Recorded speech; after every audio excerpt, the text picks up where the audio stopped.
உன்னதமான கர்த்தருடைய நாமத்திற்கு துதியும் கனமும் மகிமையும் ஸ்தோத்திரமும் உண்டாவதாக.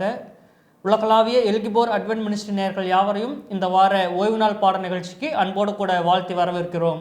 இந்த காலாண்டு முழுவதுமாக யோவான் புஸ்தகத்தில் உள்ள கருத்துக்கள் என்கிற பொதுவான தலைப்பின் கீழாக பாடங்களை படித்து வருகிறோம். இந்த காலாண்டினுடைய கடைசி பாடமாக பாடம் 13 முடிவுரை இயேசுவையும் அவர் வார்த்தையையும் அறிதல் என்கிற தலைப்பின் கீழாக இந்த நாளிலே ஒரு நல்ல பாடத்தை கற்றுக்கொள்ள இருக்கிறோம். இந்த நல்ல பாடத்தை நமக்கு கற்றுக் கொடுக்கத்தக்கதாக போதகர் ஆபிரகாம் அவர்கள் நம்மோடு கூட இருக்கிறார்கள். அவரையும் அன்போடு கூட வரவேற்போம். நாம் ஜெபத்தோடு கூட நாம் இந்த பாடத்தை துவங்குவோம்.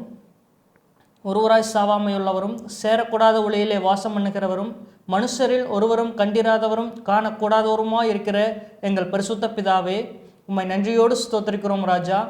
தேவரீர் இந்த வருடம் முழுவதுமாக அப்பா இதோ நன்மையினால் நிரப்பி இம்மட்டுமாய் பாதுகாத்து ராஜா இதோ இந்த கடைசி வாரத்திற்குள்ளாக பிரவேசிக்க செய்திருக்கிறீர். தேவரீர் அப்பா இதோ இந்த கடைசி வாரத்திலும் தேவரீர் நல்ல ஒரு சத்தியங்கள் நிறைந்த பாடத்தை கொடுத்திருக்கிறீர். நன்றி தகப்பனே. இந்த பாடத்தை இப்பொழுது நாங்கள் வாசிக்கும் பொழுதும் அப்பா இதோ இந்த பாடத்தை நடத்தும் பொழுதும் தேவரீருடைய கிருபை எங்களோடு கூட இருக்க வேண்டும்படியாக கேட்கிறோம். விசேஷமாக இந்த பாடத்தை கற்றுக் கொடுக்கக்கூடிய போதகரோடு அப்பா உம்முடைய கரம் இருக்கட்டும் ராஜா. தகப்பனே இதோ அப்பா அவருடைய வார்த்தை வாயிலிருந்து புறப்படுகிற ஒவ்வொரு வார்த்தையும் பரிசுத்த ஆவியானவருடைய வார்த்தையாக இருக்கட்டும். கேட்கிற பிள்ளைகளோடு உம்முடைய கரம் இருக்கட்டும். முற்றிலுமாக அப்பா எங்களை தாழ்த்துகிறோம். தேவரீர் உண்மையே நாங்கள் மகிமைப்படுத்துகிறோம். மீட்பர் இயேசு கிறிஸ்துவினுடைய நல்ல நாமத்தினாலே கேட்டு ஜெபிக்கிறோம். எங்கள் ஜெபம் கேளும் கிருபை நிறைந்த நல்ல பிதாவே, ஆமென். பாஸ்டர், இந்த காலாண்டு முழுவதுமாக கடந்து வந்துட்டோம். கடைசி பாடம் 13 முடிவுரை இயேசுவையும் அவர் வார்த்தையும் அறிதல். இந்த பாடத்திற்கான நல்ல முன்னுரையும் மற்றும் மனன வசனம் என்ன அப்படிங்கிறத சொல்லிடுங்க பாஸ்டர். சரி, இந்த பாடம் இறுதியான பாடம். இந்த இறுதியான பாடம் ஒருவேளை போன பாடத்தினுடைய அந்த முன்னுரை பகுதியில் கடைசி போன வார பாடத்தினுடைய இறுதி பாடத்தை நம்ம அப்படியே கொஞ்சம் திருப்பினோம் என்று சொன்னால், இந்த அவருடைய ஊழியம், அவருடைய இந்த பாடு மரணம் எல்லாம் முடிந்து ஒரு அதிகாரத்திற்கு முன்பாகவே யோவான் புஸ்தகம் முடிகிறதா இருக்கும். ஆனால் ஒரு கூடுதல் அதிகாரம் இருக்கிறது. நம்ம முதல்ல சொல்லுவோம்ல, இடைச்செருகல் சம்பவம்னு சொல்லுவாங்க, இடையில சொருகி விடுறது.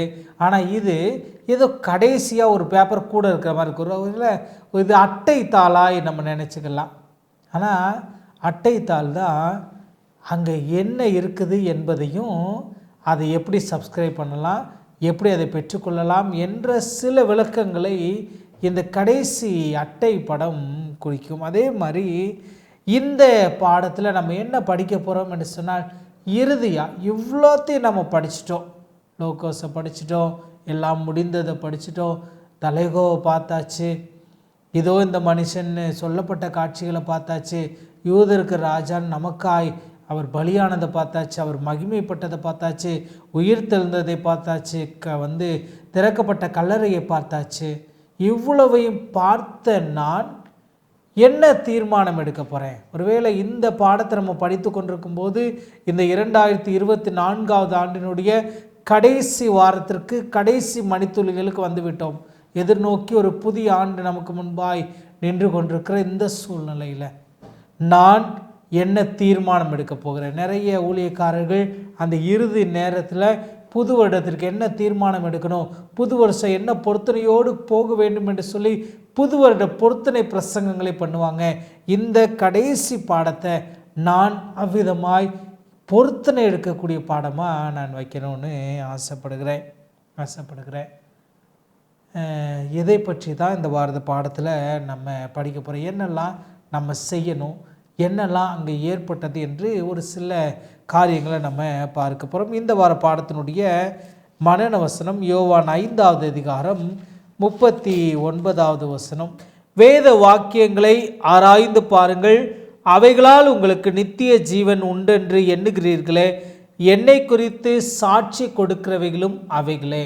இப்போ நமக்கு கர்த்தராகிய இயேசு கிறிஸ்துவானவர் பரமேறி போயிட்டாரு. போனவர் அவர் பண்ணின உபதேசங்களை எல்லாம் நிலைத்திருக்கும்படியாக சத்திய ஆவியாகிய தேற்றரவாளன் அவர் அனுப்புகிறாரு. அந்த தேற்றரவாளனுடைய உதவியோடு கூட வேத வாக்கியங்கள் எல்லாம் பரிசுத்த ஆவியினாலே ஏவப்பட்டு எழுதப்படுகிறது.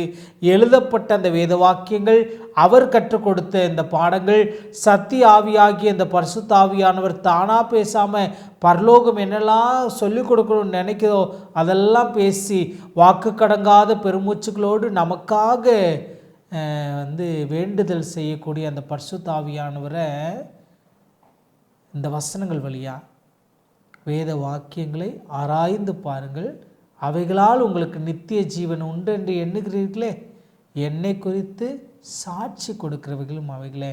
இந்த சாட்சியை தான் நம்ம படிக்க போகிறோம்.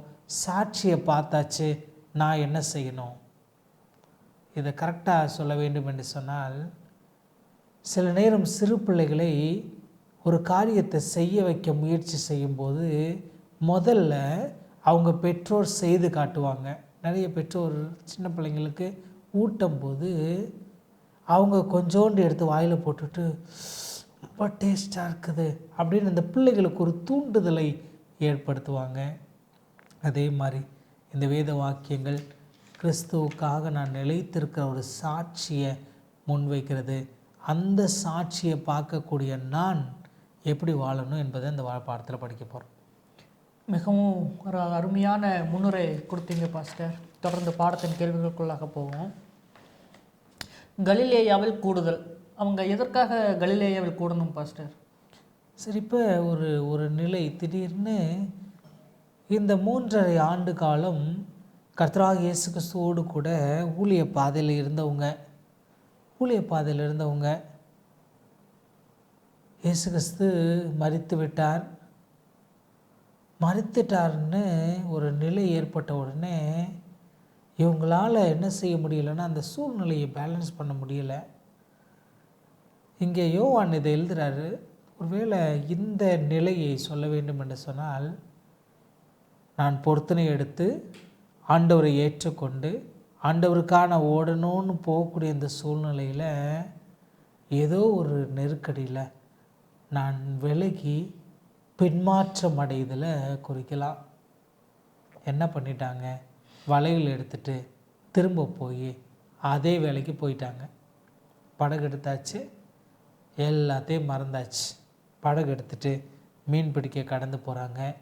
மீன் பிடிக்க கடந்து போனவர்கள் இடத்துல என்ன சொல்லப்படுகிறது என்று சொன்னால், இந்த பகுதியில் போடுங்கன்னு சொல்லி ஆண்டவர் சொல்லுகிறார். அவருடைய வார்த்தையின்படி போடுகிறாங்க. போட்டு வலையில் மீன் அள்ளின உடனே அவங்க ஒரு தீர்மானம் பண்ணிட்டாரு, இல்லை இது நம்மளுடைய எஜமானாகத்தான் இருக்க முடியும் என்று சொல்லி பேதுரு ஆண்டவரிடத்தில் வராரு. சிதறி போன அத்தனை சீஷர்களும் வர்றாங்க. அப்போ பேதுருவை பார்த்து, பேதுருக்கும் நிறைய தொடர்பு இருக்கும். 3 முறை மறுதளிக்கிறாரு. 3 முறை அவரை பார்த்து ஆண்டவர் கேள்வி கேட்குறார். என்ன கேள்வி கேட்குறாரு? பேதுருவே, என்னை நேசிக்கிறாயான்னு கேட்குறார். இது அழகா எபிரேய பதத்தில் ஆண்டவர் கேட்கும்போது என்னை நேசிக்கிறாயா என்று அகாப்பே என்ற வார்த்தையை பயன்படுத்துகிறாரு.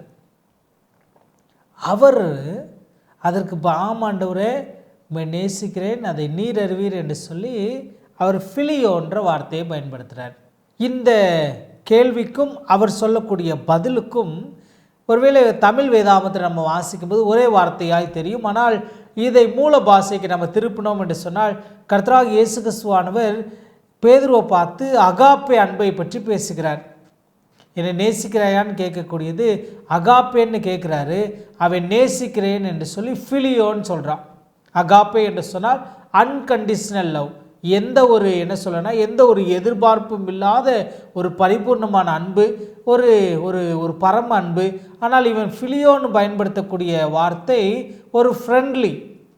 இந்த ஃப்ரெண்டு இன்றைக்கி ஃப்ரெண்டாக இருக்கலாம், நாளைக்கு சண்டை போட்டுட்டு போயிடலாம்.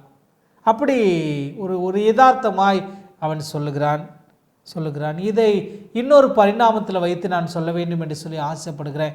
அவர் அவனை பார்த்து, இதற்கு முன்னால் 3 முறையும் பேதுருவுக்கு தொடர்பு இருக்கதே, சேவல் கூவுறதற்கு முன்னே அவன் 3 முறை அவரை மறுதளிக்கிறான். ஆனால் என்ன சொல்கிறான்னா, அதுக்கு முன்னால் கர்த்தராகிய இயேசு கிறிஸ்துவானவரே அவனை பார்த்து சேவல் கூவுறதற்கு முன்னே 3 தரம் என்னை மறுதலிப்பாயின்னு சொல்லும்போது, இல்லை ஆண்டவரே, உம்மோடு கூட மரித்தாலும் மரிப்பேனே தவிர நான் மறுதலிக்க மாட்டேன் அப்படின்னு உறுதியாய் நின்றவன் மறுதலித்து விட்டு அந்த கல்லறை இடத்துல ஓடி போய் பார்த்து இப்போ மனம் திரும்பி ஒரு இடத்துல வந்துட்டு என்ன சொல்லுகிறான் என்று சொன்னால், இந்த உன்னை நேசிக்கிறேன் என்பதை நீர் அறிவீர் என்று சொல்லுகிறான். ஆங்கிலத்தில் இதை கரெக்டாக சொல்லணும்னா, இதுவரைக்கும் அவன் இடத்துல ஐ சிண்ட்ரோம் இருந்தது, என்னால் முடியும் என்று இருந்தது. இப்போ சாதாரண அன்புக்கே அவன் என்ன சொல்லுகிறான் என்று சொன்னால், இல்லை, அது உம்முடைய பலத்தினால தான் முடியும். கர்த்தராகிய இயேசு கிறிஸ்துவானவர் பரமேறி செல்ல போகிறார் என்ற அந்த பிரிவை தாங்க முடியாமல் இவங்கெல்லாம் அவர் கூட இருக்கும்போது பயங்கரமாக முன்னிலையில் நின்றவர்கள் மறுபடியும் அதே இடத்திற்கு திரும்பி போகிறதாய் பார்க்க முடியும். அழகாக இந்த ஆசிரியர் கலிலேயான்னு எழுதியிருக்கிறாரு. இந்த சீசர்களெல்லாம் கலிலேயாவிலிருந்து கர்த்தராகிய இயேசு கிறிஸ்துவனுடைய மினிஸ்ட்ரி கேபிட்டல் கப்பர்நகம்னு சொல்லுவாங்க. நிறைய அற்புதங்கள் கப்பர்நகமில் நடக்கும். பிலாத்துவும் அவரை பார்த்து கேட்பார், நீயும் கலிலேயனான்னு கேட்பார்.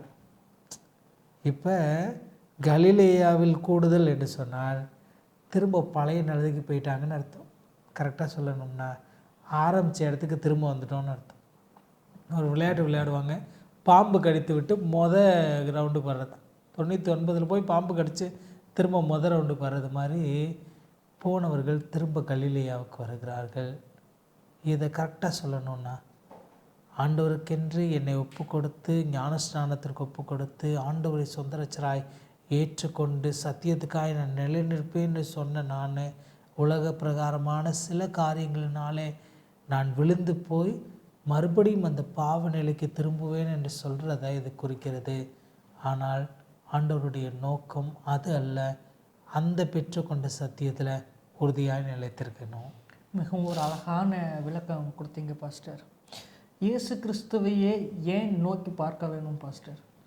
சரி, இப்போ இதுதான் முக்கியமான நிலை. நான் வழிவிலகி போகாதபடிக்கு, நான் பின்மாற்றமாக போகாதபடிக்கு என்ன செய்யணும்னா, இயேசுவையே நோக்கி பார்க்க வேண்டும். ஏன்னா அவரை பார்த்தா தான் பிழைக்க முடியும். வனாந்தரத்திலே வெண்கல சர்ப்பம் உயர்த்தப்பட்டது போல மனுஷகுமாரன் உயர்த்தப்பட வேண்டும். அந்த உயர்த்தப்பட்டவரை பார்த்தா மாத்திரம் நான் பிழைக்க முடியும். சரி, இங்கே ஒரு அழகான ஒரு நிலை இருக்கிறது. கலிலேயாவில் இருக்கிறாங்க. அங்கிருந்து கர்த்தராகிய இயேசு கிறிஸ்துவானவர் பரமேறி செல்ல அவர் மேகங்களோடு கூட எடுத்துக்கொள்ளப்படுகிறார். கலிலேயர் ஆகிய வாலிபரே, அப்போஸ்தலர் புத்தகத்தில் இருக்கிறது. இங்கே ஆசிரியர் கொடுக்கல, லைட்டாக அதை நினைப்பட்டிருக்கிறோமே. கலிலேயராகிய வாலிபரே, வானத்தையே அண்ணாந்து பார்க்கிறீர்கள், உங்கள் கண்களுக்கு முன்பாக எடுத்துக்கொள்ளப்பட்ட இந்த இயேசு மறுபடியும் வருவார் என்று ஒரு தைரியம் கொடுக்குறாங்க. எல்லாம் என்ன நினைக்க ஆரம்பிச்சிட்டாங்கன்னா, அன்றைக்கு கூடியிருந்த அவங்க சாகிறதுக்கு முன்னால் உங்கள் கண்களுக்கு நடுவேன்னு சொன்னாரா, உங்கள் கண்களுக்கு நடுவே வருவார்னு சொன்னாரா, அவங்க சாகிறதுக்கு முன்னால் அவர் வந்துடுவார்னு வேக வேகமாக ஊழியம் செய்ய ஆரம்பிக்கிறாங்க. இன்னொரு காரியமும் இருக்கிறது. யோவான் பேதுரு ஒரு முந்திரி கொட்டை சில இடங்களில் கொஞ்சம் இதாக பேசுவார். என் ஆடுகளை மேய்ப்பாயாகன்னு சொல்லுகிற இந்த சூழ்நிலையில் யோவானை பார்த்து கேட்குறாரு, ஆண்டவரே இவனுடைய காரியம் என்னன்னு கேட்குறாரு. பல நேரத்தில் நமக்கு கூட இந்த ஒரு பழக்கம் இருக்கும், இவன் அப்படின்னு சொல்லுவோம். இப்போ கேட்குறாரு, கர்த்தராகிய ஆண்டவர் சொல்லுகிறார், நான் வருமரவும் இவன் இருக்க எனக்கு சித்தமானால் உனக்கு என்னன்னு கேட்குறாரு. இந்த வார்த்தையினால் யோவான் எண்ணெய் கொப்பரையில் போடப்பட்டு அவர் மரணத்தை சந்திக்காததுனால, ஐயோ இவன் மரிக்கிறதுக்கு முன்னால் இயேசு கிறிஸ்து வந்துடுவார்னு வேக வேகமாக ஊழியத்தை செய்தாங்க. தினந்தோறும் ஆலயத்தில் சேர்க்கப்பட்டாங்க. ஒரு பெரிய எழுப்புதலும் எழுச்சியிலும் ஏற்பட்டது. அவரை மாத்திரம் நோக்கி பார்த்து நகர வேண்டிய நிர்பந்தம் இருந்தது. நமக்கும் கூட அது போல் ஒரு சூழ்நிலை ஏற்படலாம். அவரை மாத்திரம் நோக்கி பார்க்க வேண்டும். மிகவும் அருமையாக சொன்னீங்க பாஸ்டர். ஒளிக்கும் இருளுக்கும் இருக்கக்கூடிய வித்தியாசம் என்ன பாஸ்டர்? சரி, இப்போ இந்த நோக்கி பார்க்க வேண்டிய அவசியம் என்ன? இஸ்ரவேல் ஜனங்கள் இடத்துலேருந்து அப்படியே கொஞ்சம் பார்த்தோம்னா, மேகஸ்தம்பமாய் அக்னி ஸ்தம்பமாய் அவர் முன் செல்கிறார். அவரை பார்த்துட்டே போகிறாங்க. எங்கே திரும்பணும்னு அந்த மேகம் வழி காட்டுகிறது. இங்கே அதே மாதிரி எல்லாரையும் பிரகாசிப்பிக்கக்கூடிய ஒளி இவர் தான் சொல்கிறாரு. உங்களை அந்த காலத்தில் நின்று தம்முடைய ஆச்சரியமான ஒளியின் இடத்திற்கு வரவழைச்சிட்டாராம். இப்போ ஆச்சரியமான ஒளியின் இடத்திற்கு வரவழைத்தார் என்று சொன்னால் அந்த ஒளியை மாத்திரம் பார்த்து நகர்ந்து செல்ல வேண்டிய நிர்பந்தம் நமக்கு இருக்கிறது. யோவான் 1 அதிகாரம் 18 வசனத்தை நம்ம வாசிக்கலாம். யோவான் 1, தேவனை ஒருவனும் ஒரு காலும் கண்டதில்லை, பிதாவின் மடியில் இருக்கிற ஒரே பேரான குமாரனே அவரை வெளிப்படுத்தினார். இப்போ அவரை வெளிப்படுத்துறதுனால தான் இந்த பேரொளி கிடைக்கிறது, இந்த வெளிச்சம் கிடைக்கிறது. இந்த வெளிப்படுத்தல் என்று சொல்லக்கூடிய இந்த வார்த்தையை எக்ஸ்லியோமஸ் என்று சொல்லி ஒரு கிரேக்க பதம் பயன்படுத்துவாங்க. இதுதான் நம்ம வெளிப்படுத்தல் புஸ்தகத்தில் காணக்கூடியது. மறைவான நிறைய காரியங்களை வெளிப்படுத்துகிறாரு. ஏன்னா அவர் நம்மை இருளிலிருந்து அவருடைய பேரொளிக்கு அழைக்கிறார். ஒவ்வொரு பாடத்தினுடைய ஒவ்வொரு கேள்விகளுக்கும் மிகவும் அழகான விளக்கங்கள் கொடுத்துட்டீங்க பாஸ்டர். பாடத்தினுடைய கடைசி கேள்வி, இந்த காலாண்டினுடைய கடைசி கேள்வியாகவும் இது இருக்குது. இயேசுவில் நிலைத்திருத்தல், இது இப்படியே குறிக்கப்படுகிறதா பாஸ்டர்? இயேசுவில் நிலைத்திருத்தல், ஒருவேளை இதை சரியாய் துல்லியமாய் சொல்ல வேண்டும் என்று சொன்னால், இந்த 13 வாரமும் நம்ம படித்ததில் இந்த 13 வாரமும் நீ போனையில் என்ன கற்றுக்கிட்ட, என்ன தீர்மானம் எடுத்திருக்கிற அப்படின்னு சொன்னால், நான் இயேசுவில் நிலைத்திருப்பேன். இதுதான் நமக்கு நிர்பந்தம். 12:32, நான் பூமியிலிருந்து உயர்த்தப்பட்டிருக்கும் போது எல்லோரையும் என்னிடத்தில் இழுத்து கொள்வேன் என்றார். இப்போ அவருடைய நோக்கம், உயர்த்தப்பட்டதனுடைய நோக்கம் எல்லாரையும் இழுத்து கொள்ள வேண்டும். உங்கள் இருதயம் கலங்க வேண்டாம், நான் போய் ஒரு ஸ்தலத்தை ஆயத்தம் பண்ணி நான் அங்கே எடுத்துகிட்டு போவேன், தலைகோ எல்லாம் முடிந்தது, எல்லாத்தையும் அவர் செய்து முடித்திருக்கிறாரு. முடித்த இந்த காரியங்களெல்லாம் கற்றுக்கொண்ட நான், இந்த பாடத்தினுடைய இந்த நாளினுடைய பாடத்தில் படித்தோம் என்னென்னா, நான் பின்மாற்றமாக போகிறது, திரும்ப கலிலியாவுக்கே அவங்க திரும்புகிறாங்க. இது ஆங்கிலத்தில் அழகாக சொல்லுவாங்க, பேக் டு பெவிலியன், ஆரம்பித்த இடத்திற்கே திரும்புகிற ஒரு நிலை ஏற்படுகிறது. ஆனால் திரும்புகாமல் நாம் பெற்றுக்கொண்ட சத்தியத்தில், இயேசு கிறிஸ்துவில் நாம் நிலைத்திருக்கணும். வேத வாக்கியங்கள் எல்லாம் அவரை குறித்து சொல்லியிருக்கிறது. வேத வாக்கியங்களை ஆராய்ந்து பாருங்கள், அவைகளால் உங்களுக்கு நித்திய ஜீவன் உண்டென்று எண்ணுகிறீர்களே, என்னை குறித்து சாட்சி கொடுக்கிறவைகளும் அவைகளே. சாட்சியை பார்த்தன்னா நிலைத்திருக்க வேண்டும், பெற்றுக்கொண்ட சத்தியத்தில் நிலைத்திருக்கணும். ஏன்னா சத்தியம் யார்னா அவர் தான் சத்தியம். அந்த சத்தியத்தில் நீங்களும் நானும் நிலைத்திருக்க வேண்டும் என்பது தான் இந்த காலாண்டு முழுவதும் நம்ம படித்ததனுடைய முக்கியமான நோக்கமே. இவ்வளோத்தையும் கூட்டி ஒரே ஒரு சொட்டாய் அதனுடைய எசன்ஸை சொல்லணும்னா, நான் இயேசுவில் நிலைத்திருக்க வேண்டும். எனக்கு அன்பான தெய்வ பிள்ளைகளே, இந்த காலாண்டு, இந்த யோவான் புஸ்தகம் இதோடு கூட நிறைவடைகிறது. ஒரு புதிய காலாண்டு கர்த்தருடைய கிருபையினாலே அன்பும் நியாயமும் உள்ள தேவன் என்ற தலைப்பின் கீழாய் கொடுக்கப்படுகிறது. வரப்போகிற புதிய காலாண்டில் 2025 ஆண்டினுடைய முதல் காலாண்டில் அன்பும் நியாயமும் ஒன்றில்லாமல் மற்றதில்லை, இரண்டுமே சமமானது, இரண்டுமே அவருடைய கரத்தில் இருக்கிறது. அன்பு இருக்கிறதோடு கூட அவர் நியாயமும் தீர்க்கிறார் என்பதை பற்றி வரப்போகிற புதிய காலாண்டில் நம்ம படிக்க இருக்கிறோம். இந்த பாடத்தை நமக்கு ஜான் சி பெக்கம் என்று சொல்லப்படக்கூடிய நம்முடைய ஆண்ட்ரூஸ் பல்கலைக்கழகத்தில் ஆசிரியராய், இறையியல் கல்லூரியில் இறையியல் மற்றும் கிறிஸ்தவ தத்துவ பாடத்தின் பேராசிரியராய் இருக்கிறவதை எழுதியிருக்கிறார். உண்மையாகவே வரப்போகிற காலாண்டும் கூட நமக்கு ஒரு பெரிய ஆசீர்வாதமாக இருக்கும் என்று கருத்திற்குள்ளாய் நம்புகிறேன். இந்த எல்கிபோர்ட் சேனல் மூலமாய் இந்த நிகழ்ச்சியை கண்டு கொண்டிருக்கிற யாவருக்கும் புத்தாண்டு நல்வாழ்த்துக்களை தெரிவித்துக் கொள்கிறேன். கர்த்தருக்கு சித்தமாய் 2025 ஆண்டில் ஆண்டோடைய வருகை இருக்கும் என்று சொன்னால், அந்த வருகையில் நீங்களும் நானும் அவரோடு கூட பரலோக ராஜ்யம் கடந்து சென்று நித்தியமாய் அவரோடு கூட வாழக்கூடிய அந்த பெரிய கிருபையை ஆண்டவர் கொடுக்கட்டும். தலைகளை தாழ்த்தி ஜெபம் செய்வோம். எங்களை நேசிக்கிற எங்கள் பரலோகத்தின் நல்ல தகப்பனே, நீர்பட்ட பாடுகள், நீர்பட்ட வேதனைகள், நீர் எங்களுக்காய் வைத்த அந்த ரட்சிப்பின் திட்டத்தினுடைய முழு நோக்கமே உம்மில் நாங்கள் நிலைத்திருக்க வேண்டும் என்பதை இந்த பாடத்தில் நாங்கள் கற்றுக்கொண்டோம்ப்பா. நிலைத்திருக்க கர்த்தர் உதவி செய்யும்படியாக ஜெபிக்கிறோம். அந்த நிகழ்ச்சியை கண்டு கொண்டிருக்கிற ஒவ்வொருவரையும் கர்த்தர் ஆசீர்வதிங்க. வரப்போகிற புதிய ஆண்டு ஒரு ஆசீர்வாதமான ஆண்டாய், மனமகிழ்ச்சியின் ஆண்டாய், ஆவிக்குரிய வாழ்க்கையில் நாங்கள் இன்னும் பலன் கொள்ளக்கூடிய ஆண்டாய் இருக்க கர்த்தர் உதவி செய்யும்படியாக ஜெபிக்கிறோம். இயேசுவின் வழியாக வருகிறோம் நல்ல பிதாவே, ஆமென். ஆண்டவராகிய இயேசு கிறிஸ்துவின் நாமத்தினாலே மீண்டுமாக உங்களை வாழ்த்துகிறேன். இது வல்லமையுள்ள தேவனுடைய ஊழிய பணியில் எல்கிபோர் அட்வென்ட் மினிஸ்ட்ரி. இந்த நாளினுடைய பாடம் உங்களுக்கு மிகவும் ஆசீர்வாதமாகவும் உபயோகமாகவும் இருக்கும் என்று நாங்கள் விசுவாசிக்கிறோம். இது போன்ற நல்ல சத்தியங்கள் அடங்கிய நிகழ்ச்சிகள் மற்றும் ஆவிக்குரிய பாடங்களுக்காக தொடர்ந்து எங்களோடு கூட இணைந்திருங்கள். எங்களுடைய நிகழ்ச்சிகள் யாவும் உங்களுடைய யூடியூப் பக்கங்களுக்கு வர எங்களுடைய சேனலை சப்ஸ்கிரைப் செய்யுங்கள். ஏதாவது கேள்விகள் சந்தேகங்கள் இருக்குமானால் கமெண்ட் செக்ஷனிலே பதிவிடுங்கள். தேவன் தாமே உங்களை யாவரையும் ஆசீர்வதித்து பலப்படுத்துவாராக. அனைவருக்கும் இனிய புத்தாண்டு நல்வாழ்த்துக்கள். ஆமென்.